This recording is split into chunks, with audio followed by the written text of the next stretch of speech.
அடுத்து நம்ம பார்க்கக்கூடிய ராசி மீன ராசி. இந்த மீன ராசிக்கு வந்து பார்த்திங்கன்னா, புரட்டாசி மாத பலன்களை இப்போ நம்ம பார்க்கலாம். முக்கியமாக வந்து இந்த மீன ராசி வந்து கவனத்துடன் இருக்க வேண்டிய மாதம் இந்த புரட்டாசி மாதத்தில். ஏன் அப்படின்னா, சிலருக்கு வந்து பார்த்திங்கன்னா மன அழுத்தம் ஏற்படும். மன அழுத்தம், பிபி, சுகரு இந்த மாதிரி இருக்கவங்கெல்லாம் வந்து பார்த்திங்கன்னா, உடற்பயிற்சி வந்து கண்டிப்பாக நீங்கள் மேற்கொள்ளணும். ஸோ உடற்பயிற்சி மேற்கொள்ளும் போது தான் இதனை அறவே உங்களால் தவிர்க்க முடியும். அதேமாதிரி பிள்ளை விஷயத்துலையும் வந்து பார்த்திங்கன்னா, சிறிய சிறிய கோபம் இதெல்லாம் வந்து பார்த்திங்கன்னா உங்களுக்கு இருக்கும். ஸோ அந்த அந்த கோபத்தை வந்து நீங்கள் பெருசு பண்ணாதீங்க, ஓகேவா? அதை வந்து பார்த்திங்கன்னா விட்டுவிட்ருங்க. அதுவும் இல்லாத தொழில் வியாபாரம் செய்கிறவங்க வந்து பார்த்திங்கன்னா, அவங்களுக்கு சந்தோஷம், மிகப்பெரிய ஏற்றம் கிடைக்கும். ஸோ அப்போ உடல்நல விஷயத்தில் கவனம் தேவை. தொழிலில் உங்களுக்கு நல்ல முன்னேற்றம் கிடைக்கும். அதுதான் இந்த புரட்டாசி மாதத்தில்.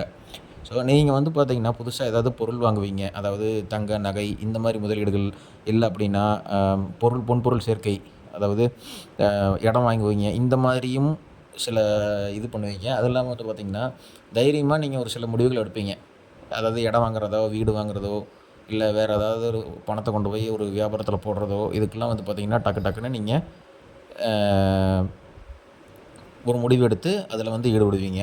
அது வந்து பார்த்திங்கன்னா உங்களுக்கு வந்து நற்பலனாக அமையும். அதேமாதிரி வந்து யோக பலத்தை அதிகமாக பெறக்கூடிய ராசிக்காரர்களில் வந்து மீன ராசிக்காரர்கள் வந்து பார்த்திங்கன்னா, தொழில் ரீதியாக எடுக்கக்கூடிய முடிவு உங்களுக்கு ஆச்சரியம் உங்களுக்கே வரும். என்னடா நம்மள இந்த மாதிரி முடிவு எடுத்திருக்கோம், இந்த முடிவு நமக்கு சாதகமாக அமைஞ்சிருக்கு அப்படிங்கிற ஒரு விஷயம் வந்து பார்த்திங்கன்னா, அது மீனராசிக்காரர்களுக்கு ஏற்பட வாய்ப்பு அதிகமாக இருக்கிறது. அதேமாதிரி வந்து பார்த்திங்கன்னா, வேலையிலிருந்து வந்த சிக்கல்கள் பரிபூர்ணமாக நிவர்த்தி இந்த மாதத்தில்.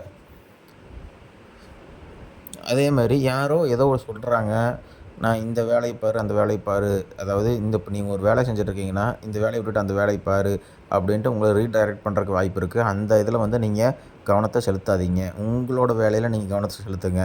அதேமாரி ஒரு சிலர் வந்து பார்த்திங்கன்னா, நம்மளை கேலி பண்ணுவாங்க.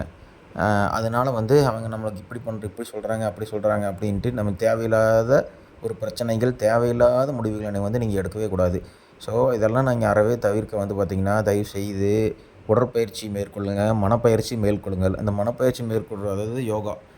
மனப்பயிற்சி செய்வதன் மூலம் உங்களுடைய மனதை நீங்கள் ஒருநிலைப்படுத்தி நீங்கள் முன்னுக்கு வர முடியும். மற்றும் உங்களோட கணவன் மனைவியாக இருந்தால் அந்த கணவன் மனைவிக்குள்ளே வந்து பார்த்திங்கன்னா சின்ன சின்ன பிரச்சனைகள் வரும். அந்த பிரச்சனையும் வந்து பார்த்திங்கன்னா சரியாயிரும்.